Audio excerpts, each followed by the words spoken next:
आता हे पूर्ण गार झालं. थोडं शिरमोडं घ्यायचं.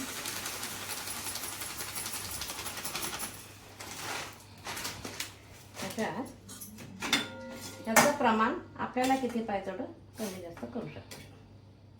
कोणाला जास्त आवडत असेल तरी जास्त घ्यायचं, कमी आवडत असेल तरी कमी घ्यायचं. ह्याच्यात ही पावडर घालायची फुटाण्याची डाळ,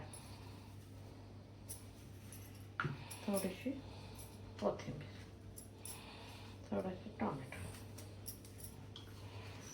कांदा. ॲक्च्युली तिकडं हुबळीला त्या साईडला असं डिस्कसारखं भांडं असतं, त्याच्यात करतात, म्हणजे असं व्यवस्थित मॅच होतं, फिरवायला येतं. आता आज आमचा व्यवस्थित फिरवला जातं तिकडे.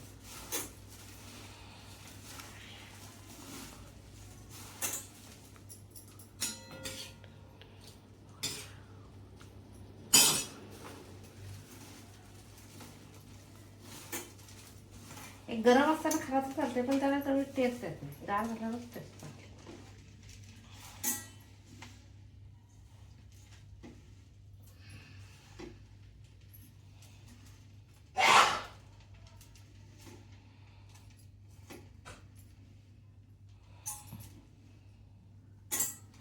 तसं डिस्कसारखं भांडं असलं की नाही, फिरवायला पण छान येते.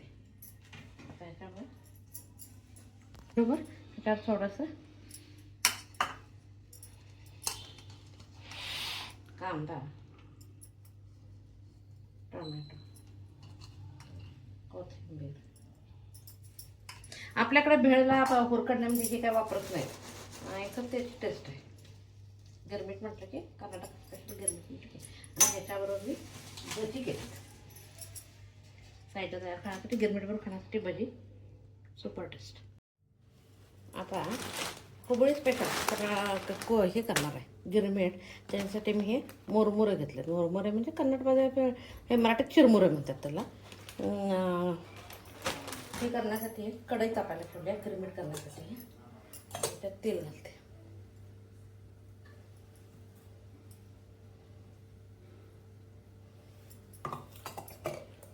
तेल तापायला लागले. त्याच्यात मोहरी, जिरे, कढई, कांदा, टोमॅटो, हिरवी मिरची घालायची आहे, कारण माझ्याकडे हिरवी मिरचीच पिकलेली आहे, लाल गाबळली आहे, ती घालायला तिखटपणा येण्यासाठी. मीठ, थोडीशी हळद.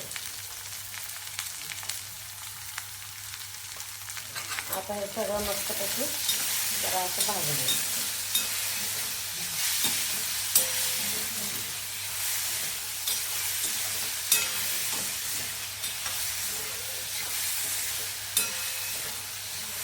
दोन मिनिटं चांगलं भाजून घ्यायचं.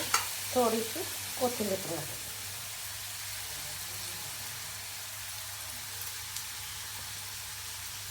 ते जरा चांगलं भाजू दे. त्यानंतर गूळ घेतला आहे आणि मी चिंचेचा कोळ काढून एवढं पाणी करून घेतलं. मी चिंच भिजत घातलेली. लवकर भिजत घातली तर गार पाण्यात घालायचे, नाहीतर मग गरम पाण्यात घालायचं आणि एक थोडा वेळ सोडायचं. त्याला चिंचेचा कोळ आणि गूळ कंपल्सरी.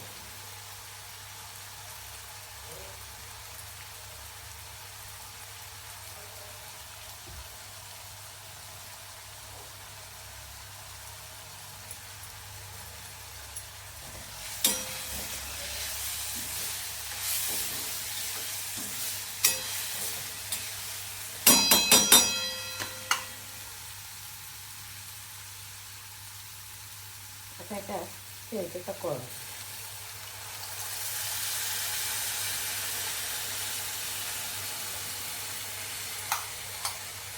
अशी भाजूला येते.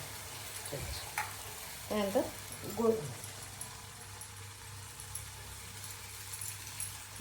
चांगलं मिक्स होते. 1-2 मिनटं चांगली उकळू येते, म्हणजे गूळ आणि चिंच दोन्हीचं प्रमाण ठेवायचं.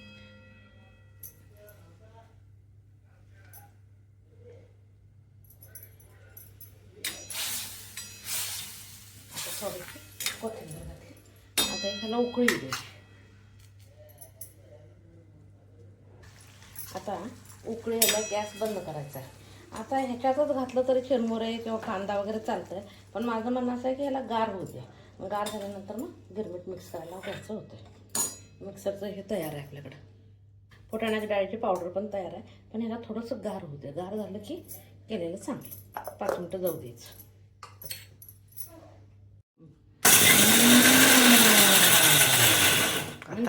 म्हणजे हे करायचं नाही, एकदम बारीक पीठ करायचं नाही, साधारण असा रवा असायला पाहिजे. टिक टिक केलं की लगेच काढायला पाहिजे. असा रवाळा व्हायला पाहिजे.